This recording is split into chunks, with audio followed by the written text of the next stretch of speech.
Hey, it's George Chuang. Was John the Baptist the promised Elijah? Some say John was the promised Elijah, therefore we should not be expecting another. Well, all we need to do is see if John actually fulfilled the Elijah prophecies. If he didn't, then quite obviously he's not the final Elijah promised to come. And there is another Elijah coming.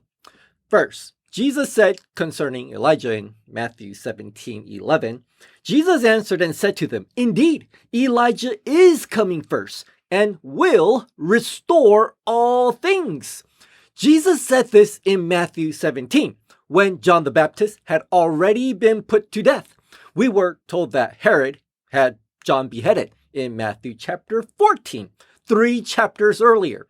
So after John was put to death, Jesus said Elijah is coming first. It is future tense. He is coming.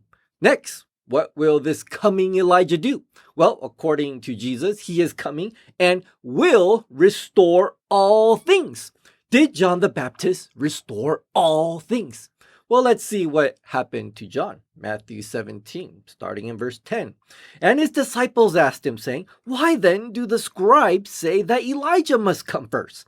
Jesus answered and said to them, "Indeed, Elijah is coming first and will restore all things. But I say to you that Elijah has come already, and they did not know him, but did to him whatever they wished.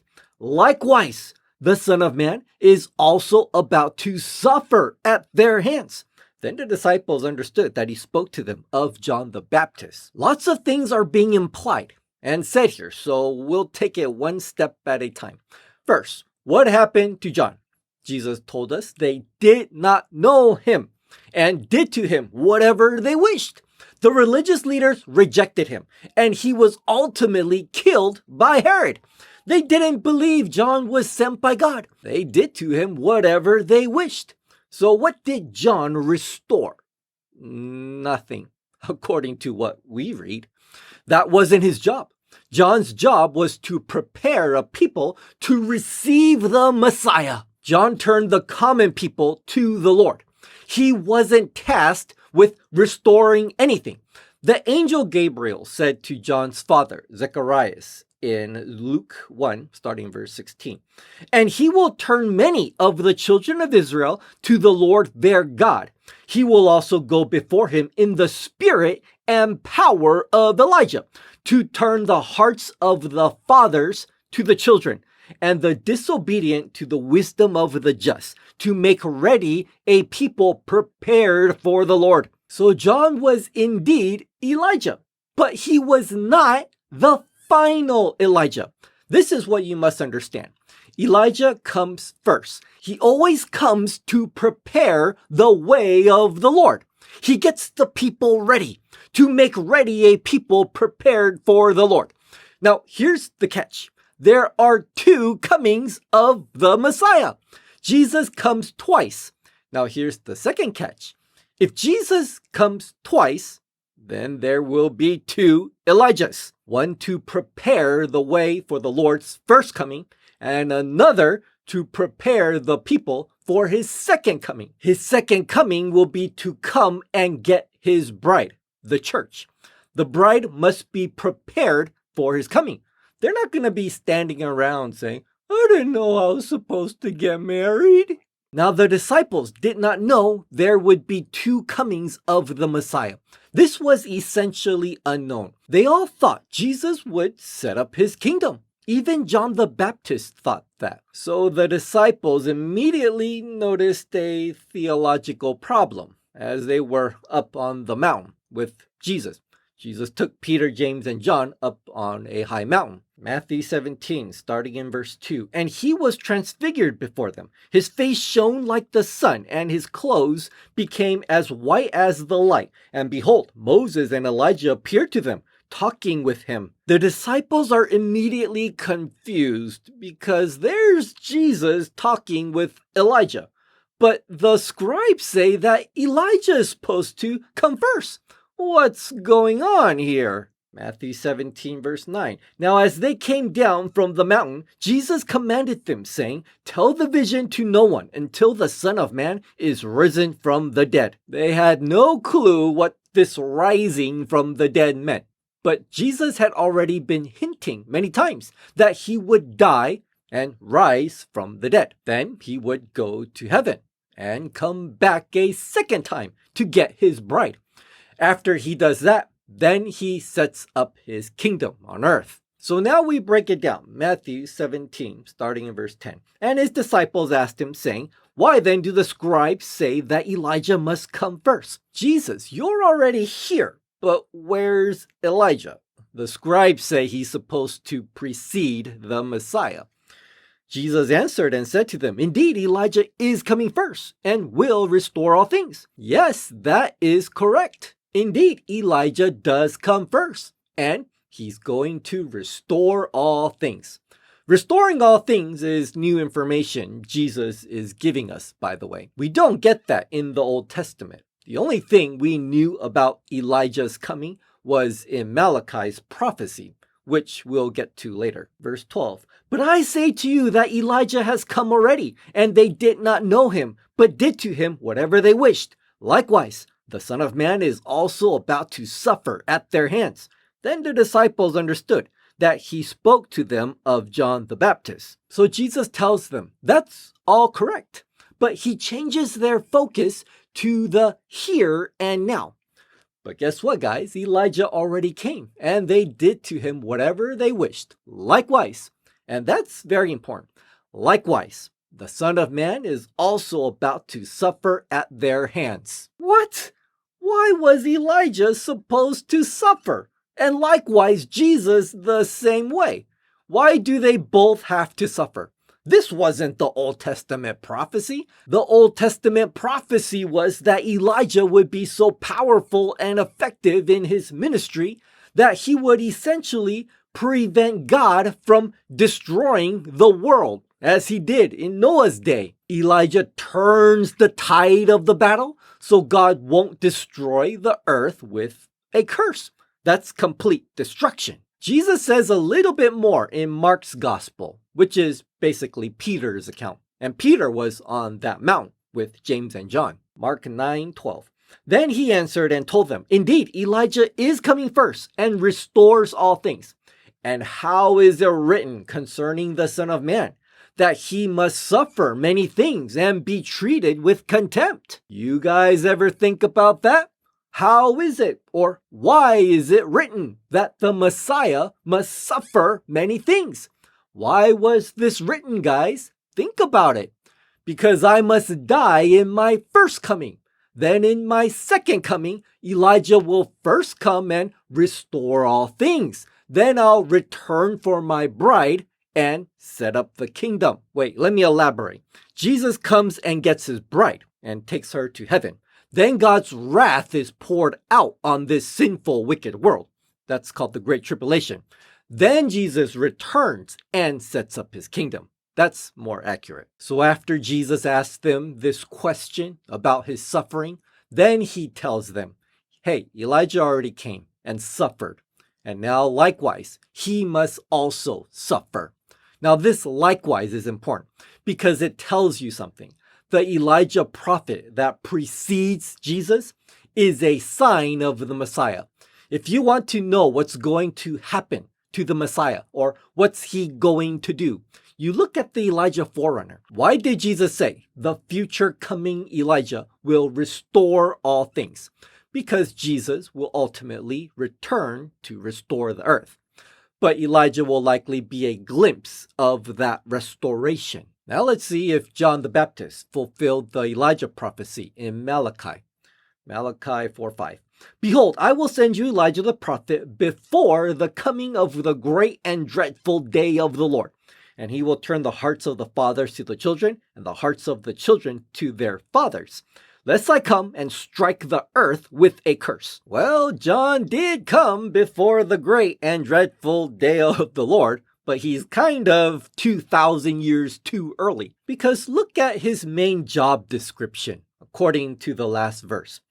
And he will turn the hearts of the fathers to the children, and the hearts of the children to their fathers, lest I come and strike the earth with a curse. In other words, so I don't have to strike the earth with a curse, because Elijah's work will turn the world around. At least enough so God doesn't have to destroy it. Let's take a look at other translations. Malachi 4:6, the ESV version. Lest I come and strike the land with a decree of utter destruction. The NIV. Or else I will come and strike the land with total destruction. NASB. So that I will not come and strike the land with complete destruction. God is saying, I will send you Elijah, so I don't have to completely destroy the land. This Elijah figure has to be so influential that the world is somehow restored to some degree. We can even consider the preaching of Jonah in Nineveh as perhaps a foreshadow of the effectiveness of this coming Elijah. After Jonah's preaching, we read in Jonah 3, starting in verse 5. So the people of Nineveh believed God, proclaimed a fast, and put on sackcloth, from the greatest to the least of them. Then word came to the king of Nineveh, and he arose from his throne and laid aside his robe, covered himself with sackcloth, and sat in ashes. And he caused it to be proclaimed and published throughout Nineveh by the decree of the king and his nobles, saying, Let neither man nor beast, herd nor flock taste anything. Do not let them eat or drink water. But let man and beast be covered with sackcloth and cry mightily to God. Yes, let everyone turn from his evil way and from the violence that is in his hands. Who can tell if God will turn and relent and turn away from his fierce anger so that we may not perish? Well, God did relent and the destruction did not come. That is essentially Elijah's job and the prophecy concerning him. So God doesn't come and strike the land with complete destruction. That's why God is sending him, to give the world one last chance, a final witness before the great and dreadful day of the Lord comes. That is God's mercy and love. He doesn't need to send an Elijah figure, but he will, in one last act of mercy and grace to a sinful and wicked generation. God didn't want to destroy Nineveh, and God doesn't want to destroy the world. But as a just and holy God, he must judge the wicked when their evil deeds reach a certain point. Now, how many people have you met where they said, I repented and turned to Jesus because of the preaching of John the Baptist? Not one. I guarantee that.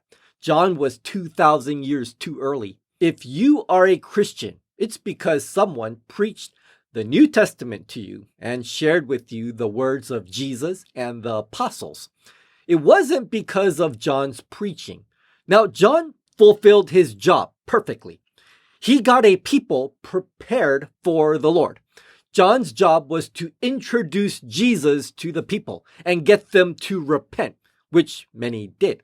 But his job wasn't worldwide. It was local. Matthew 3:5. Then Jerusalem, all Judea, and all the region around the Jordan went out to him and were baptized by him in the Jordan, confessing their sins. He stayed by the Jordan River, baptizing, and those in the surrounding region went out to hear him. Now, this coming end time Elijah's job will be worldwide because he needs to turn the world around, not just Israel. When Israel sinned, God judged Israel only. When Sodom and Gomorrah sinned, God judged them only. When the world sinned, God flooded the earth. Now, John's preaching from 2,000 years ago isn't going to be the reason God decides not to utterly destroy the earth, as he did in Noah's day. It will be the work of an end-time Elijah, whom God will send, that will stop God from destroying the earth with a curse. I believe the passage from Isaiah 49 is about him. The link to the study is here above, Isaiah 49:6. I always read from the New King James Version, by the way, unless I say otherwise. Indeed, he says, it is too small a thing that you should be my servant to raise up the tribes of Jacob and to restore the preserved ones of Israel. I will also give you as a light to the Gentiles, that you should be my salvation to the ends of the earth. First, he's not going to be a messenger to Israel only. That would be too small a job for him. God is going to send him to the ends of the earth. Now, he is going to bring the message of salvation. Not that he is the salvation. He only brings the message. Let's read from the NASB. He says, it is too small a thing that you should be my servant to raise up the tribes of Jacob and to restore the protected ones of Israel. Remember, Jesus already told us Elijah's job would be to restore things. Jesus said, restore all things, but what all things mean, we'll eventually find out. I will also make you a light of the nations, so that my salvation may reach to the end of the earth. So he takes the gospel message to the ends of the earth, and he's a light to the nations. Or as we just read in the New King James, he's a light to the Gentiles. Now let's go to verse 8. Thus says the Lord, in an acceptable time I have heard you, and in the day of salvation I have helped you. I will preserve you and give you as a covenant to the people, to restore the earth. There we have it again, restore the earth, to cause them to inherit the desolate heritages. Now let's go to verse 12 and see who will turn to the Lord in his day. Surely these shall come from afar. Look, those from the north and the west, and these from the land of Sinim. The land of Sinim was the farthest people group known to Isaiah. Sinim is the land of the Chinese. Today, that's China. When this prophecy gets fulfilled, it's going to be a different world, because apparently a significant number of Chinese will turn to Jesus. It'll be like a Jonah in Nineveh moment. Now, let's go back to John the Baptist and the prophecy in Malachi. When John was born, the angel Gabriel gave the clues that there would be two Elijahs, one for Christ's first coming and another for the end time. In Malachi, it says, behold, I will send you Elijah the prophet before the coming of the great and dreadful day of the Lord, and he will turn the hearts of the fathers to the children. This first part of turning the hearts of the fathers to the children was specifically given to John. The second half is given to the end time Elijah, and the hearts of the children to their fathers, lest I come and strike the earth with a curse. The second half links to the end time. When John was born, Gabriel told Zacharias in Luke 1:17, he will also go before him in the spirit and power of Elijah to turn the hearts of the fathers to the children. That's a direct quote from the first part in Malachi's Elijah prophecy that John was to fulfill. The rest of what Gabriel says is just what John will do, and the disobedient to the wisdom of the just, to make ready a people prepared for the Lord. There's nothing about restoring that's given to John. That's the end time Elijah's job. He comes before the great and dreadful day. He turns the hearts of the children to their fathers. He comes so God doesn't strike the earth with utter destruction. So when the Jews asked John if he was Elijah, he rightly responded, I am not, because he was not that final Elijah that was promised in Malachi to come before the great and dreadful day of the Lord. John 1:21. And they asked him, what then? Are you Elijah? He said, I am not. Jesus, however, was also correct in saying John, in essence, was Elijah, because he was the Elijah of his first coming, just not the Elijah of his second coming that everyone is expecting. That's the Elijah that will restore all things, wrap things up, prepare the bride of Christ for Jesus, and go up in the rapture with the church. As in the Old Testament picture, Elijah went up into heaven in a whirlwind. After Elijah goes up, Then comes Elisha, who represents the two witnesses. So hopefully this end time Elijah will be coming on the scene any time now. I just hope it won't be any longer. Thank you for supporting this channel, and until next time, let us continue to love the Lord with all our heart, soul, mind, and strength. Oh, I love you, Jesus. Amen. God bless you guys. Bye-bye.